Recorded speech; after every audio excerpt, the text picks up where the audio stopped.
And to the question that you asked, Eleni, have we set the tone? You certainly have. And a big thank you for lifting the complexities of the conversation that we're about to go into now. Ladies and gentlemen, our plenary panel is due now, and we are zooming in on the question of economic sovereignty and how do we move from ambition to action. With that, I'm going to invite my panelists very quickly to join me up on stage.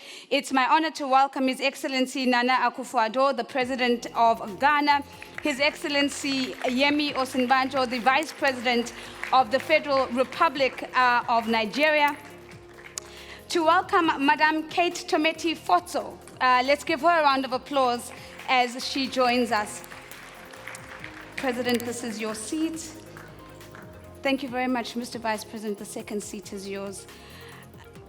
Thank you very much, Your Excellency. Madame Fotso is, of course, the CEO of Telka Cocoa. Welcome, Madame, and you may take the seat in the center. This is, of course, ladies and gentlemen, the largest cocoa exporter in Cameroon. Madame Fotso is also the president of the Cocoa Exporters Union. Joining us is Mr. Makta Diop, who leads no further introduction. So, Mr. Diop, let's welcome you back onto stage, please, and to take your seat next to Madame Fotso. It's my pleasure and my honor to welcome Mr. Patrick Njoroge, the Central Bank Governor of Kenya. Let's give His Excellency a round of applause. Thank you very much, sir. And your seat towards the end. And last but certainly not least in this conversation is Mr. Karim Ben-Hur. He is the co-founder and CEO of InstaDeep. We heard of InstaDeep. They are an African startup in artificial intelligence. And so we're looking forward to tapping into some of his insights. Now, ladies and gentlemen, as we prepare ourselves for the panel, we are going to invite Mr. Acha Leke, who is the senior partner and chairman of McKinsey Company Africa, to give us some opening framing remarks. So let's give him a round of applause. Acha, the podium's yours.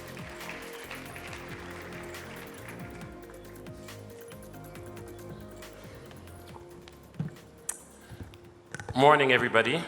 And it's absolutely great to be back in person. I have 5 minutes, and I've been told that's what I have, to give a few thoughts on what's happening across the continent. See if I can have the slides up, that'd be great. I think we're talking a lot about the last 2 years, but the reality is, if you look at the last 10 years, as a continent, things have been rather tough. If you look at the last 3 decades, we had a slow decade driven by very little productivity. We then had the rising middle decade between 2000 and 2010. But the last 10 years, even before COVID hit, we had seen productivity decline quite a bit. Then COVID hit, and we've spoken quite a bit about that today, and it affected businesses in different ways. Everybody was affected. There's a number of businesses that actually were, really suffered a lot, the airline businesses, the oil and gas businesses. There are a number, and many of you are in the room here, that had to completely reinvent your business model, whether it's banking, retail, very much driven by digital. And there are a number that actually did better through COVID. Some of my telecom clients did actually quite well through COVID, some of the healthcare clients, but it affected us quite a bit. The one thing it brought to the fore is our trade deficit. And I know President Ouattara spoke about it, Maktar spoke about it. At $125 billion, it's 4 times Europe's trade deficit, it's 1.5 times the trade deficit in Asia. And the reality is just that we import too many of the products we need. We were just looking at a few numbers we have. I know Alhaji just spoke about, the resources we have on the continent, but we still import 55% of all of our refined petroleum products. We import over 60% of all of our pharmaceutical products. We know some countries like Senegal are looking to change that. Wheat, we spoke about the conflict in the Ukraine and that impact it's having on us. Why can't we grow our wheat across Africa? Automobiles, the same thing. And a number of people have spoken about vaccines. 25% of all vaccines in the world are administered in Africa. 25%. We produce less than 1%. And as the crisis started, I was sitting with one of our favorite East African presidents, and he told me he had just paid the Serum Institute in India $6.5 million to buy vaccines, but the next day India banned exports, and so he was sitting in his country and didn't have access to it.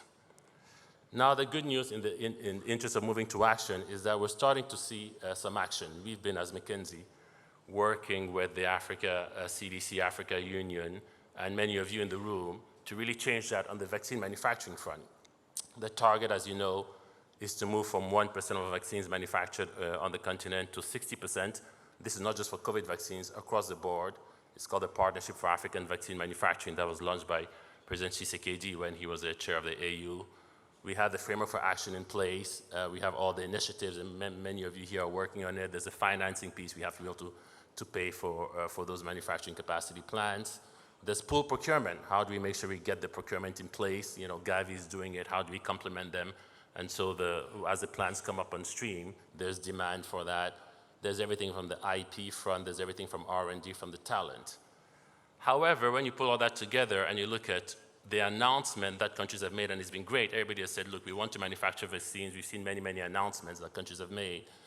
If you look on the right-hand side, if all of these plans come on stream, they far exceed the demand, as optimistic of the demand as we may have on the continent. So we need much more of a collaboration amongst our countries, amongst us as Africans, to make sure we don't end up in another unsustainable industry. And that's just one example. What is exciting, though, is, as you know, as McKinsey, we've been tracking the number of billion-dollar companies in Africa. We used to have about 400. We're now about 330 as part of the research we're doing on our Lex Lines and the Move report that's coming out in a few months. But the resilience, right, despite the challenges we've had across Africa, the resilience of the private sector, the resilience of entrepreneurs, and many of whom are here in the room, right? And so we know that we're going to get there. But that begs a few questions, and I'll end on this slide, which is some of the questions I would love for the panel to debate today. One is, where should we focus our efforts? We cannot do this across the board, right? But which sectors should we focus on to really drive this economic sovereignty? The second, as I spoke about, I think hugely important, how do we get much more regional collaboration? How do we develop much more regional strategies? What is the role of our regional economic communities? But also, how do we develop much more continental strategies so we can speak as one continent? The third, and President Ouattara spoke about it, is really accelerating implementation of AFCFTA. There's no question about it. And then finally, we will never be able to do this without the government and the private sector working together. So that's needed as well. So on that note, I'll hand it over to the panel to kick us going. Thank you very much. Thank you very much. Thank you very much, Acha. And of course, ending on key questions that we're going to be bringing into this conversation. Your Excellency, I'm going to start off the conversation with you. We heard some numbers from Acha, but let's talk about some numbers that are prevalent to Ghana. About a quarter of Ghana's grain imports come from Russia. About 60% of all steel imports come from the Ukraine. And of course, one would assume that the question of economic sovereignty is very much top of mind for the country. The question for you, Mr. President, is, firstly, is greater economic sovereignty the solution for Ghana and the broader continent? Is it the direction we should be going? And if so, in what visible ways do we see Ghana ensuring that economic sovereignty is not just an ambition, but it really is an action that is being executed? Thank you very much for the opportunity. I want, first of all, to begin by thanking the very distinguished statesman, Alassane Ouattara, the President of Côte d'Ivoire, for his hospitality to us and welcoming us. Ghanaians are very much at home here in Côte d'Ivoire, but we think that most Ivorians are Ghanaians, so we're happy whenever we come here. And also to thank the Benyamet family for the idea of the forum and also for the invitation. In so doing, I'd like to join President Ouattara as well as Master Diop in paying tribute to the man who founded Jeune Afrique, Béchir Benyamet, who unfortunately had to leave us last year. We continue to express our sympathies and condolences to Mrs. Benyamet. I'm amazed that she still has the energy to come across from Paris to join us here. So we're very happy to have her. I think that the issues that are here that we're all discussing today are issues that have been clear on the continent for many, many, many years. But what it is that It takes situations to bring them into sharp focus. Yeah. But the need for us to be responsible for developing the things that we need, we use, has been apparent for many, many, Yeah. many years. The conversation is really not very new. That's why in Ghana, for instance, when I came into office, we started talking about the need to create a Ghana beyond aid, i.e. a Ghana that was capable of standing on its own 2 feet in its industry, in its agriculture, in its educational system, and the links that are necessary to be established across these broad fronts to be able to develop our economy, develop our people, create employment for our. And I'm seeing that the reality is that we need to deepen that path to our development. In Ghana, there are 4 principal pillars of public policy since I came into office. 1, aligning our educational system to the demands of the job market, so that we are now having much greater emphasis on technical, vocational, and scientific education as the way forward for our economies. Secondly, the reforms of the state institutions in such a way that they can be much more supportive of public sector delivery. Thirdly, the things that we have had to do to strengthen the private sector and grow the private sector in Ghana. And finally, of course, creating the conditions for stable economic growth, making sure that the macroeconomy is in equilibrium. And the result of it has been some quite significant developments in Ghana. We've seen agricultural production in Ghana develop almost double. The same with industrial output, almost double in the period. Just as we witnessed here in Cote d'Ivoire, growth rates of some 7 to 8%. We have seen the same in Ghana over the period. We've seen a doubling of revenues that are coming to the state from this increased economic activity. So when you're talking about what needs to be done, it is the policy framework that has to be in place. And we're seeing when the COVID, of course, came to disrupt a lot of things. But even despite that, the Ghanaian economy, for instance, last year grew at nearly 6%, despite all the difficulties that we have seen in recent times. And I believe it is because the direction of public policy in Ghana has been in the right direction. We have been concentrating on the fundamentals, and the fundamentals are about strengthening our capacity to do things ourselves, both in our industry, in our agriculture, as well as, of course, the all-important development of our human capital. I think it is a combination of these various developments that has made possible where we are today. And I have no doubt that the conversation that has been engaged is a conversation that has to dominate public policy discourse on the continent in the decade ahead. Your Excellency, thank you very much. So if I just to lift some of those key sound bites, the direction of public policy must be towards building capacity for ourselves. I'm going to lift that as an affirmative support of economic sovereignty. But maybe let me build on that as I come to you, Mr. Vice President, because one of the questions that Acha left us with was, well, in which sectors then? And so as we think about the impact of the pandemic, we think about the Russia-Ukraine war and the impact it's had on supply chains, the impact it's had on this unprecedented levels of global inflation that we're seeing. If we bring Nigeria into focus, what sectors would Nigeria be prioritizing to enhance economic sovereignty? And what then could be expected from a policy perspective to support those sectors? Thank you. Thank you very much. And let me also join President Nana Akufo-Addo in thanking President Alassane Ouattara for the warm hospitality and for his consistent support for all of the various African economic initiatives, and also the Ben Yamad family and Jean Afrique for their consistency and steadfastness so many years. Thank you all very much. I think first, and I really endorse practically everything that President Akufo-Addo has said about the imperative of economic sovereignty, especially in certain respects, food and energy.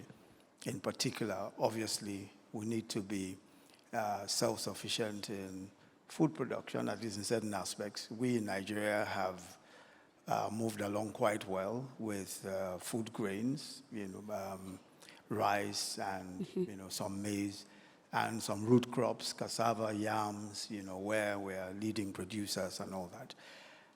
But we're far away, of course, as you heard, from food sufficiency. And certainly, we need to focus a lot on that. But then also energy. Energy sufficiency is critical for us in Nigeria. We're hydrocarbon rich, and there's every reason why we should be sufficient in terms of in terms of refined petroleum products and all of that. Of course, we have as much gas as we'll need for generations. We have 216 million cubic feet of gas, and that's a trillion cubic feet of gas, beg your pardon. And that's really, more than you will ever need.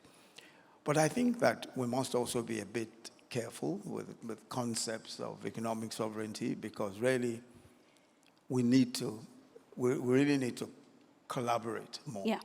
And the way that development is going, we need to watch some of this, especially in our context.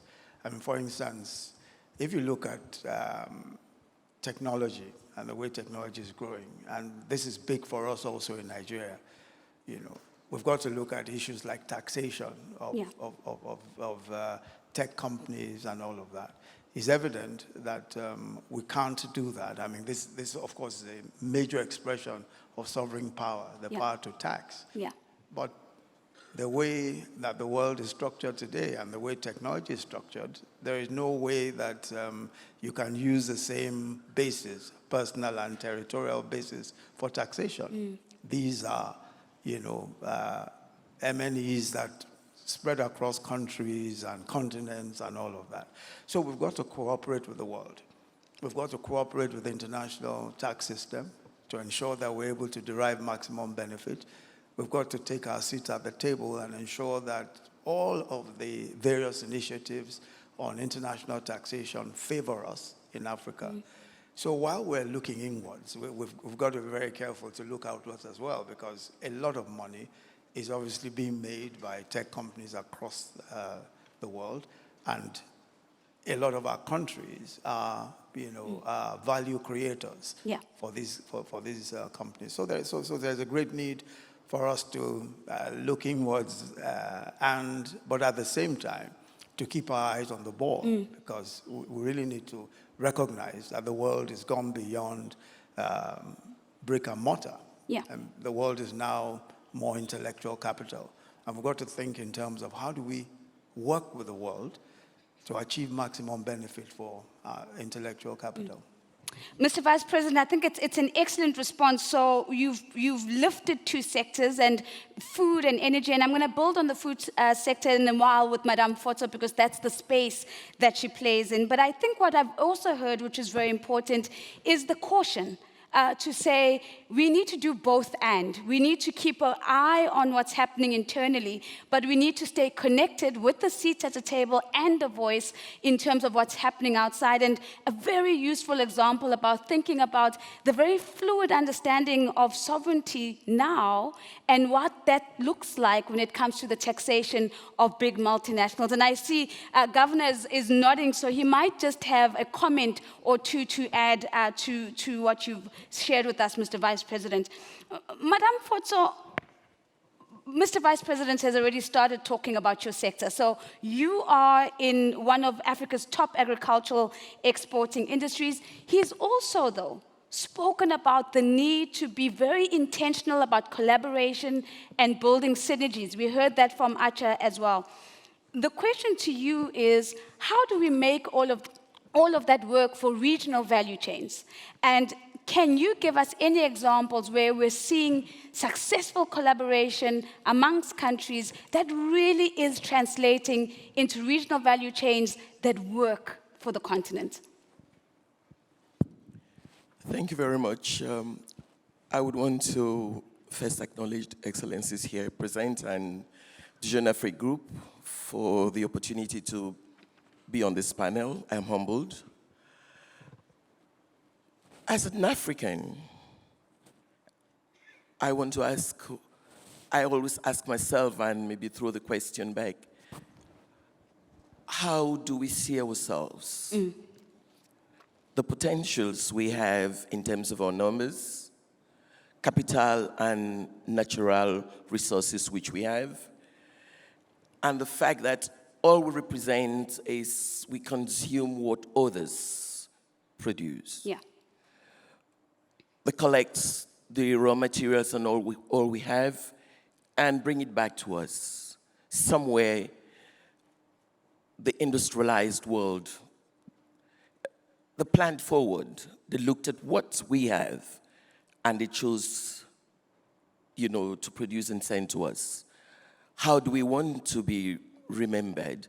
Do we want to be remembered just as consumers, or do we want to say the potentials which we have can be translated to something else, that we could capitalize on the natural and human resources which we have to be able to do something like that? Yeah. So long as we stay on the table where we believe we have the short end of the stick, we have differences, be it regional, and otherwise we would not be able to achieve this. We would always be at the point where we're just talking about it. Yeah. I think we have to move from just talking about it and making a constant of what there is to say we are going to concretely do something about it. And I think this all calls on everybody, not just the policymakers. It calls us as Africans, starting from our homes, our families, our institutions, in that we take the commitment to say we have something to do in changing our mindsets of who we are. What are our capabilities and our capacities to be able to move forward?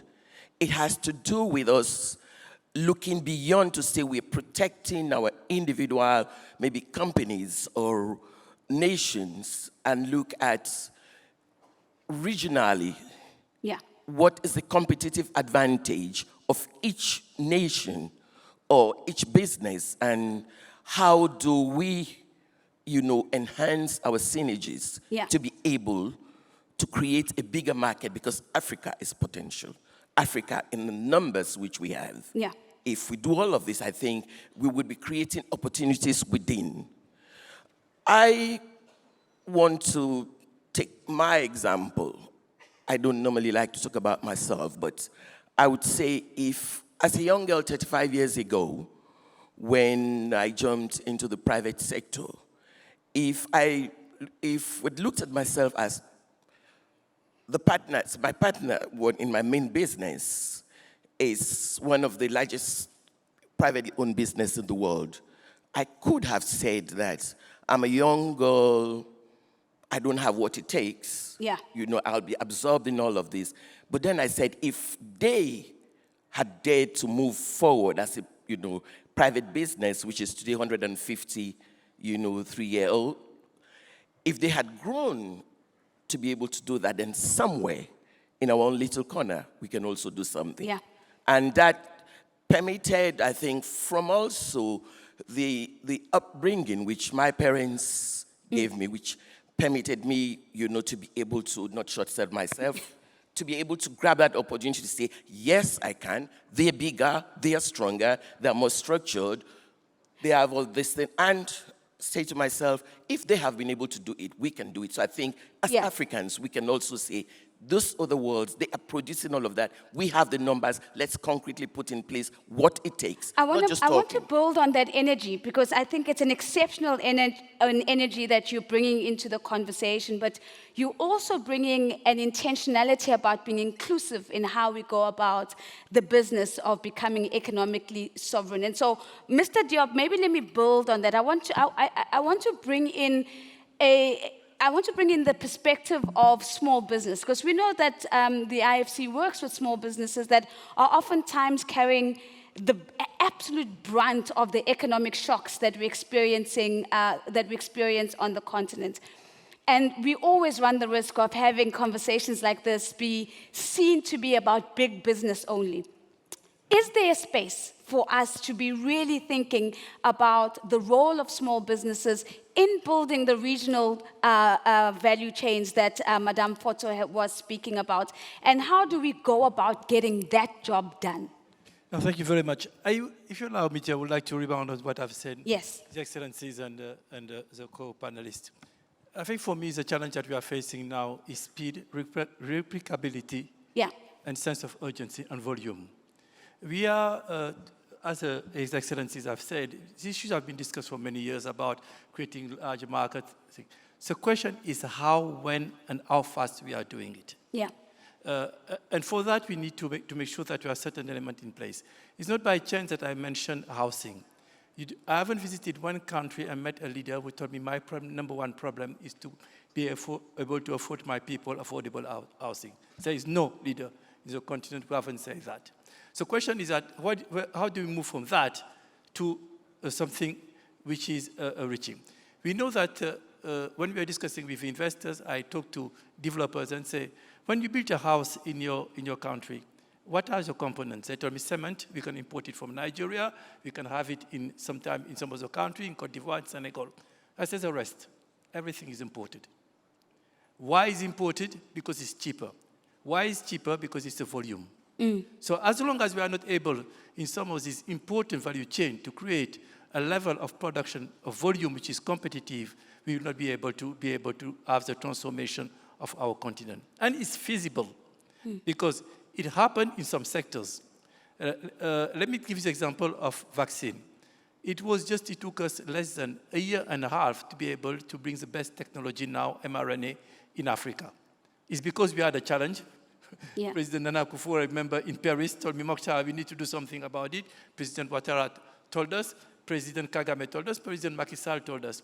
We put our head together, and people were able to talk about producing vaccine. So this sense of urgency, that's what is very important to have. And I do think that if we have that sense of urgency, we can line up elements together and move them. I want to be very practical. That's why I took an example, which is housing. Because the externalities of housing on the rest of the economy are massive.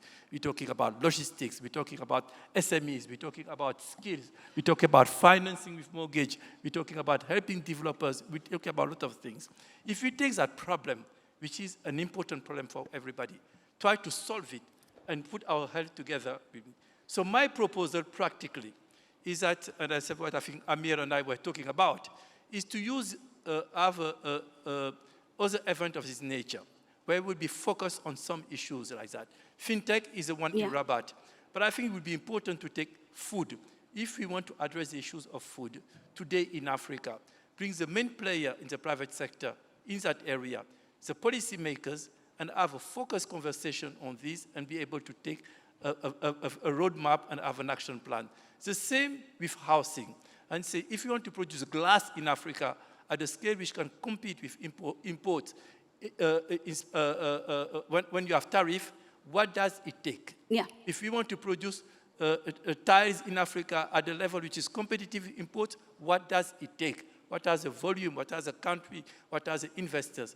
Last point I want to make is to address a little bit what Mr. Rabiu said, which was excellent in the fire chart. He raised really all these issues. Is that also African investors should do more of what they're already starting to do, to invest in other countries to get that political will. Because if that only investment happen in one country, it's more difficult for the country to accept those trade-offs. But when the African capital is moving to other places, you have that win-win solutions that I've seen. And we have seen it already in action. And last point, what happened in the last decade in the financial sector shows that African investors can move fast and well. If you look at the picture of the financial sector 20 years in Africa, and today is totally a different picture. And so it's possible, it's feasible, but sense of urgency, do it now, and have very targeted and focused work. Thank you very much, Mr. Diop. Speed, replicability, urgency, and volume. And what you're also saying is let's have focused conversations with the right players in the room, and let's solve by asking, I think the question you raised is, what does it take? And that's got to be the central question in each of these dialogue spaces. Governor, let me bring your voice into the conversation. I don't doubt that you might have some comments on what you've heard so far, and I'd welcome that as well in the conversation. But maybe let's bring in another angle here, and that is, of course, the angle of a youthful population, the angle of being advantageous in terms of commodities, which we know, but the question is, how do we make the variables count? So what is the equation where we can say young people plus our strength in commodities actually delivers economic sovereignty? So what needs to be true is the question I'm putting to you. Thank you very much, and again, thank you for the invitation to be here and to be on this panel with your excellencies. I think that's an important question and really the key to the puzzle. I think the first thing has to be, I should probably add that the points that were raised before about what sectors. I personally think the key sector we need to look at before anything else is the financial sector, because it's the one that actually distributes resources to the sectors or investments that are there. And so the correct function of the financial sector is essential. And all of us in Africa have a stake in it, either as savers or as borrowers. So the correct functioning of the financial sector is key. But then the other thing is the business models that we have been having. And I think really looking forward, we have to look at, say, the technologies that are being used, and also really focusing on the people. So whatever the business models we are thinking of, and I think the sectors that were flagged, there are specific models that are in there, we need to sort of make sure that they are consistent with technology and indeed the aspirations of the people. Your specific question is about the youth. Yeah. And Africa is a very youthful nation. And we also, projections that the United Nations has also done, most of the young people in the world will be here in 2050 in Africa. So what does that mean? It presents opportunities, but challenges as well. And the opportunities really relate to what they will bring to the table in terms of their know-how, etc. So we have to prepare them for that time when they will be coming into the labor force. And that means skilling them, but not the old-fashioned way where you have specific skills and marketable. And the reason for that, there was a statistic I read somewhere that 2/3 of the people that are growing up today will have jobs that have not been invented yet. Yeah. Just think of that, 2/3. So you cannot train them to do something specific. They have to be really flexible. And that's the training that we need to provide them today. Of course, today they are talking about fintechs, but maybe in 10 years it won't be fintech, it will be something else. Today we are thinking agriculture, but maybe in 10 years it will be something else. Flexibility is key. But at the same time, we know that this will be a huge demand that will be coming to us.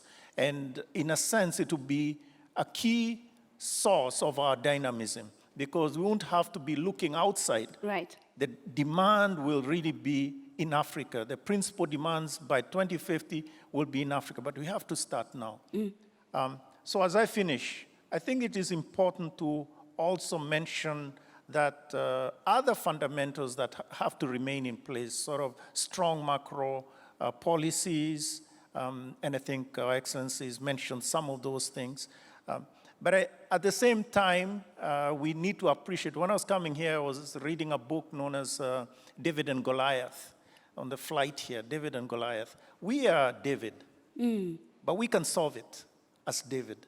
So let's seize this as an opportunity and not sort of go back into sort of woe is us kind of syndrome. And I think a key element that is part of this is actually going to those global forums and taking a space in them.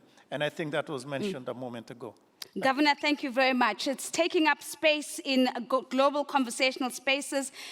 To the question that Madame Foto asked, who are we? I think we have the answer. We are David, was your answer. And of course, the opportunity that we have, dynamism and demand, all coming from Africa. Final comment, let me come to you, Karim, as we begin to wrap up our conversation. The digital sector, absolutely critical for economic sovereignty. I think some of the research shows us that the digital sector and AI is going to have greater social and economic impact, even greater than the internet. So the question to you is, how do we leverage artificial intelligence for economic sovereignty, and which sectors do you see as giving us the early wins?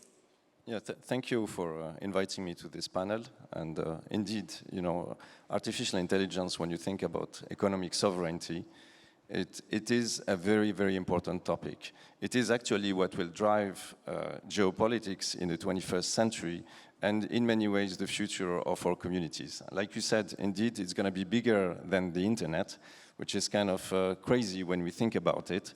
And this is all happening extremely quickly. So a few numbers, a few years ago, you know, there was a study that said that the economic impact of AI is going to be in the order of $15 trillion by 2030. That's more than the GDP of China and India combined. Let me tell you something. I think actually they underestimated it. It's going to be even bigger than that. And so this is happening across multiple sectors. When we see, for example, transportation, the self-driving industry, right now, the economic value is close to zero. It will be in the trillions by 2030. Personalized therapeutics and vaccines, I appreciate what's been said about, you know, production of mRNA vaccines in Africa. My dream is that in the future, we even design those mRNA vaccines in Africa, and I believe that's possible. So what's different about AI compared to, let's say, disruptive technologies in the past? If you look, for example, at the 21st century, nuclear power was considered like as a very important sovereignty driver. Well, AI is the same, but there's a huge difference. With AI, Africa has a chance. When you think about like building a nuclear plant, that's something which is very complex, requires a lot of dedicated knowledge. Well, with AI, actually all the knowledge is out there, open on the internet. And if you have smart minds, people who are motivated to learn, work hard, they can really build, you know, like the technologies of tomorrow. On my side, at InstaDeep, we started literally with $2,000 and 2 laptops. And we've been very honored to get to a point where, with our partner BioNTech, we invented an early warning system powered by AI to detect COVID variants. So this is one example, and there are so many more where the talent in Africa can really build the future in a critical matter of economic sovereignty, such as AI. I'm going to steal that line, Africa's talent powered by AI, because that's exactly the core of what you're sharing with us, Karim. Ladies and gentlemen, as we close the panel, I want you just to come back to Mr. President very quickly. The reality is, Your Excellency, that governments on their own cannot deliver on economic sovereignty. The private sector needs to show up, and the private sector needs to buy into the idea. And so the final question to you is, what might we need to do differently to make sure that the public-private partnerships between governments and the private sector champions in this room and broadly on the continent can really deliver on economic sovereignty, and that it ceases to be a conversation of ambition, but a real action on the ground?